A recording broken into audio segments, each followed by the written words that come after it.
Hello friends, welcome to S Y academy. आज इस video में हम बात करने वाले हैं revenue demand and peasant debt के बारे में। प्रोनाउंस वो फ्रेंड्स जिसे डेट करते हैं, लेकिन डेप्थ होता है इंग्लिश में। प्रोनाउंस डेट करते हैं, लेकिन डेप्थ वर्ड अगर हम इंग्लिश में बोलें तो स्पेलिंग में मिस्टेक नहीं होनी चाहिए एग्जाम में। और इसका मतलब है कि जो लोन आपको कर्जा बाकी जो रह गया ना आपको, वो है। ठीक है, लगान कर्जा जो भी आप वर्ड यूज करना चाहो तो दोस्तों, लगान मूवी तो देखी होगी। तो फ्रेंड्स, उसके साथ साथ मैं आपको साथ साथ याद दिलाना चाहूंगा दोस्तों कि हम यहाँ पे डेक्कन में जो दंगे हुए थे, राइट, वो डिस्कस कर रहे हैं। उसी के जो रीजंस हैं आपको यहाँ पे ज्यादा क्लियर होते जाएंगे। हमने लास्ट लेक्चर में देखा कि परमानेंट सेटलमेंट नहीं बल्कि रैयतवारी सेटलमेंट, रैयतवारी, ठीक है, रैयत और वारी सेटलमेंट अपनाया गया है कहाँ पे, डेक्कन में। और ये जो है ये कारण बनेगा ये दंगे होने का। देखते हैं कि कैसे क्या होगा। चलिए दोस्तों, लेक्चर को बिगिन करते हैं। कोई भी आपको डाउट हो, क्वेश्चन हो, सवाल हो, आप कमेंट सेक्शन में लिख सकते हो। तो फ्रेंड्स, यहाँ पे जैसे आप पढ़ पा रहे हैं कि फर्स्ट रेवेन्यू सेटलमेंट जो demand I, first revenue settlement in the Bombay Deccan कब हुआ? 1820 में। तो फर्स्ट रेवेन्यू सेटलमेंट मतलब कर्जा कब लेने लगे किसानों से, वो हुआ 1820 में, 1820s में। इस टाइम में गवर्नर जनरल कौन था बंगाल का, ये आप बताइए। आई होप आपको याद होना चाहिए, कॉन्सेप्ट क्लियर होना चाहिए कि 1833 तक गवर्नर जनरल ऑफ बंगाल को ही बोला जाता था कि पूरे जो भी भारत में होगा, आप आप उससे मैनेज करिए, आप सब कुछ हैंडल करिए चीजें। ठीक है, ये पिट्स इंडिया एक्ट वगैरह में और जो एक्ट्स आए थे उसमें क्लैरिफाई कर दिया था अंग्रेजों ने। ठीक है, कि गवर्नर जनरल ऑफ बंगाल जो है वो ही पूरे भारत का देखेगा। तो गवर्नर गवर्नर जो है आपका बॉम्बे का है, गवर्नर जो है वो आपका मद्रास का भी है, लेकिन जो गवर्नर बंगाल का है वही गवर्नर जनरल है। और आप समझ लीजिए कि यही हेड है जो पूरे भारत का सिनेरियो देखेगा। तो मैंने आपसे एक सवाल पूछा यहाँ पे कि गवर्नर जनरल कौन था 1820 में। 1800, यहाँ पे आपको दो दिख सकते हैं क्योंकि टाइम पीरियड जो है वो चेंज हो रहा था। तो दोनों के नाम आप कमेंट सेक्शन में लिख के मुझे बताइए। एक काफी इंपॉर्टेंट है, उनका नाम आना चाहिए। ठीक है, उस उनके नाम में कंफ्यूज भी जाते हैं, इसलिए मैंने पूछा है। सेकंड, यहाँ पे और चीज आगे बढ़ती है। The revenue that was demanded was so high, ध्यान रखो, that in many places peasants deserted their villages and migrated to new regions.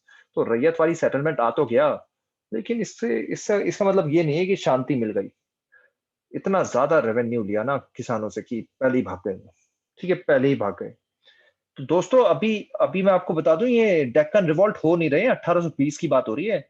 Deccan revolt तो आपके 1857 के बाद सिचुएशन बनेगी, 1870 के आसपास जाके डेक्कन रिवॉल्ट होंगे। अभी तो 1820 की बात हो रही है। तो डेक्कन अभी सिचुएशन बन रही है। ठीक है, रीजंस क्रिएट हो रहे हैं सारे के सारे, राइट। अल्टीमेट ऑब्जेक्टिव हमारा ये है कि डेक्कन में जो दंगे हुए थे वो क्यों हुए थे, क्या होते, क्या चीजें थी, वो समझना। ठीक है, लेकिन उससे पहले जब तक हम हिस्ट्री नहीं समझेंगे हमें चीजें क्लियर नहीं होंगी। तो वही हिस्ट्री हम यहाँ पे समझ रहे हैं।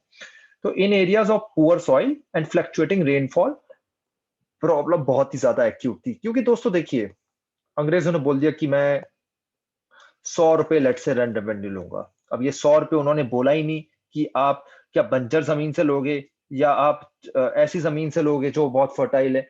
तो ठीक है, अगर किसी की अच्छी खेती हो रही है, अच्छा रेनफॉल है, अच्छी सॉइल है, तो ठीक है।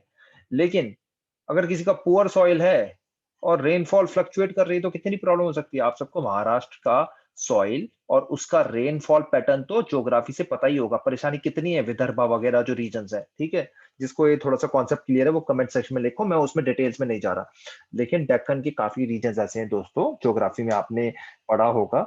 और या तो पढ़ लीजिए कि वहां पे फ्लक्चुएटिंग रेनफॉल होती है। ठीक है, सॉइल की भी कमी है। ठीक है, काफी सॉइल खराब है वहां का।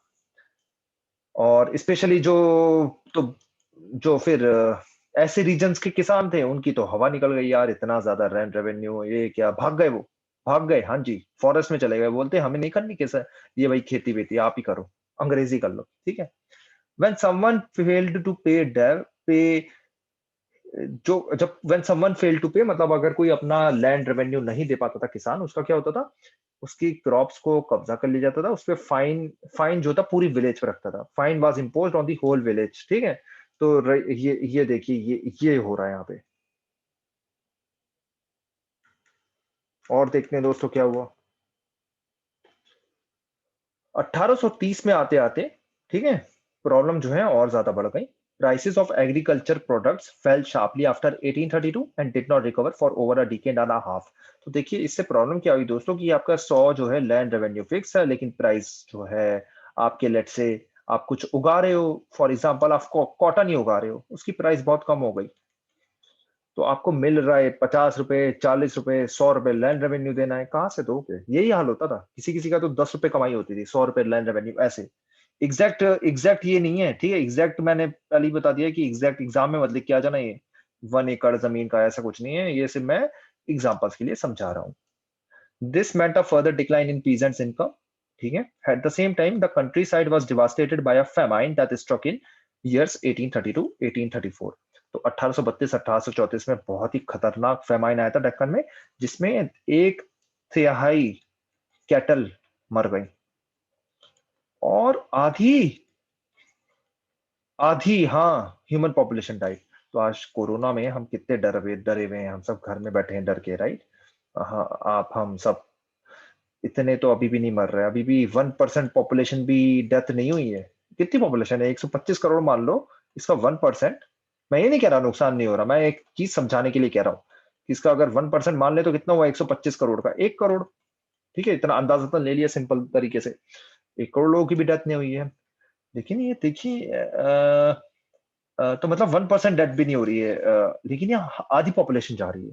तो कितना नुकसान हुआ होगा, ये एक एग्जाम देने के एग्जाम्पल के लिए कि देखिए कोरोना इतना खतरनाक है, उससे हम कंपेयर कर रहे हैं कि कितनी बुरी सिचुएशन होगी। कुछ कुछ फेमाइन दोस्तों बड़े बुरे थे, एक ये है, एक 1940 में फेमाइन आया था, 1940 मतलब ये वर्ल्ड वॉर 2 के बाद 1940s में कहना चाह रहा हूँ, 1945-46 में अराउंड, जिसमें बंगाल की खूब पॉपुलेशन गंदी तरीके से मरी थी। गंदी, हाँ जी, गंदा वर्ड यूज करना चाह रहा हूँ, बहुत ही सॉरी स्टेट थी।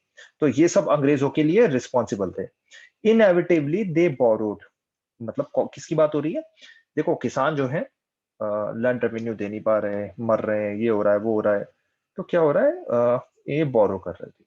ठीक है, बोरो कर रहे थे। किससे बोरो कर रहे थे? मनी लेंडर से बोरो कर रहे थे। तो किसान लैंड रेवेन्यू नहीं दे पा रहे हैं, लेकिन ये समझने की कोशिश करो कि सारे किसान नहीं भागे हैं। जो किसान बचे उन्होंने क्या किया, ये हम थोड़ा सा समझना चाह रहे हैं। जो किसान बच गए, खेती करते रहे, उन्होंने क्या करा? उन्होंने पैसे बाय करे। Revenue could बेयरली be paid without a loan from the money lender. तो आप रेवेन्यू दे ही नहीं सकते जब तक आपने मनी लेंडर से पैसे नहीं लिए। But once a loan was taken, रैयत found it difficult to pay it back. आज भी लोगों में ये मानसिकता है ना, काफी आपने सीनियर लोग देखे होंगे, पेरेंट्स वगैरह, कि यार लोन मत लेना, लोन मत लेना, लोन लोगे तो कभी वापस नहीं कर पाओगे।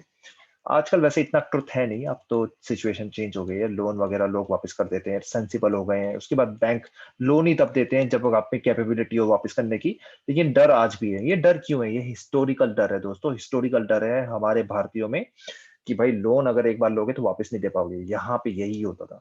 यहाँ पे सिनेरियो अलग थे दोस्तों, इतना high high rate of interest होगा ना कि डर जाओगे आप, 100% से भी ज्यादा। सही में 100% से भी ज्यादा अभी आप देखोगे कि रेट ऑफ इंटरेस्ट हो रहा है काफी जगह पे। तो अभी कितना रेट ऑफ इंटरेस्ट है, एग्जांपल ले लूं मैं? एग्जांपल लेने से क्या होता है, क्लियर हो जाता है। हाउस रेंट पे आप अगर लोन लोगे आजकल के टाइम में, आजकल तो वैसे रेट्स कम है, तो 10% से भी नीचे मिल जाएगा आपको हाउस लोन। कार लोन भी आपको मिल जाएगा, आप समझ लो इसी पे ही, इसी के आसपास। पर्सनल लोन वगैरह आप लेना चाहोगे तो 10 से 20% के बीच कहीं ना कहीं से आपको मिल ही जाएगा पर्सनल लोन भी। अब ये सब काफी ज्यादा माने जाते हैं, जबकि पर्सनल लोन वगैरह है ना। और इस टाइम में आप रेट ऑफ इंटरेस्ट आप देखना खुद ही अपनी आंखों से क्या क्या होगा। They now needed loans even to buy their everyday needs and meet their production expenditure। तो सिचुएशन दोस्तों इतनी ज्यादा खराब हो गई किसानों की, जो किसान बचे थे, कि उनको खाना पीना भी जो करना है ना, खाना पीना या बच्चा कोई पैदा हो गया उसके लिए देखना, उसके लिए भी लोन लेना पड़ रहा है मनी लेंडर से। इतनी बुरी हालत हो गई, तो लोन ही लोन, लोन ही लोन चल रहा है। तो दोस्तों ये बाय द मिड 1840s थोड़ी सी सिचुएशन थोड़ी बेटर हुई। There were signs of an economic recovery of sorts. Many British officials had begun to realize that the settlements of 1820s had been harsh। तो ब्रिटिशर्स ने realise करा भैया 1820 में land revenue हमने काफी ज्यादा रख दिया था, उसको थोड़ा सुधारेंगे। ठीक है। The revenue demanded was exorbitant. The system बहुत रिजिड था, किसी की सुनता नहीं था, एक चीज जो कर दी उसको चेंज ही नहीं करता था। And pheasant economy on the verge of collapse, पूरी कोलैप्स करने वाली थी। सो जो लैंड रेवेन्यू डिमांड थी वो थोड़ी मॉडरेट करी गई, जिससे किसानों को थोड़ा मोटिवेशन मिले कि वो कल्टीवेशन करे। अदरवाइज तो पता चले कि सारे किसान भाग गए, अंग्रेजों, जमींदार और मनी लेंडर को खेती करनी पड़ रही है। तो एक तरीका होता है दोस्तों, वैसे हम जब पढ़ते हैं ना, ये जो पावर में लोग होते हैं ना, इनका एक तरीका होता है कि हमें अब्यूज तो करना है, ठीक है, करना है, ठीक है, सभी पावर का है अनफॉर्चुनेटली, एक्सेप्ट कुछ कुछ कुछ जगह पे जहाँ चीजें चेंज हो रही हैं, जैसे यूरोप कंट्रीज में वगैरह है ना, वहाँ पे थोड़ी सी चीजें चेंज हो रही है, लेकिन वहाँ पे भी ज्यादा नहीं। लेकिन पावर में जो लोग होते हैं उनका एक तरीका होता है कि अब्यूज तो हमें करना है, लेकिन इतना अब्यूज नहीं करना कि वो छोड़ के भाग जाए या दंगे कर दें, ठीक है। समझ में आई मेरी बात? हमें ऐसे ही हर हर कोई करता था, अशोका के टाइम में, मुगल्स के टाइम में, कि हमें इतना लैंड रेवेन्यू या इतना पैसा जनता से लेना है कि उनके हाथ में ज्यादा बचे ही ना, लेकिन वो ज्यादा दुखी भी ना हो, अपना काम करते रहे। तो आज भी थोड़ा सा ऐसा ही चल रहा है। आप थोड़ा अपने अगर रियल लाइफ एग्जांपल्स में देखें। और 1845 के आते आते प्राइसेस भी रिकवर हो गई। तो दोस्तों सिचुएशन थोड़ी 1840 में बेटर हो रही है, प्राइसेस बेटर हुई, अंग्रेजों ने लैंड रेवेन्यू भी कम कर दिया। But to expand cultivation peasants need more ploughs and cattle. ये खेती वेती करने के लिए पड़ा होगा, साइंस या ज्योग्राफी दोनों में। वैसे तो खेती वेती करने के लिए हमने लास्ट लेक्चर में मैंने आपको दिखाया भी था, हो एंड प्लग का जब डिस्कशन हुआ था कि एक संथल यूज करते थे, हो हो जो था वो कौन यूज करता था, वो पहाड़िया यूज करते थे। मैं सही कह रहा हूँ या गलत कह रहा हूँ? हो जो थे पहाड़िया यूज करते थे, प्लग जो था संथल यूज करते थे, हमने डिस्कस किया था ना। तो दोस्तों किसानों को अभी भी पैसा चाहिए, समझने की कोशिश करो आप। पैसे, ठीक है, ठीक है भाई, प्राइस लैंड रेवेन्यू डिमांड कम हो गई, साथ साथ में जो है प्राइसेस भी बढ़ गए कॉटन वगैरह के, लेकिन दोस्तों पैसा अभी भी चाहिए। क्यों चाहिए? कैटल, गाय वगैरह, भैंस वगैरह के लिए, प्लग वगैरह करने के लिए, प्लगिंग वगैरह करने के लिए, ठीक है। उसके साथ साथ पुराना आपका लोन तो चलता ही आ रहा है। They needed money to buy seeds, land. For all this, they had to turn once again to money lenders for loan.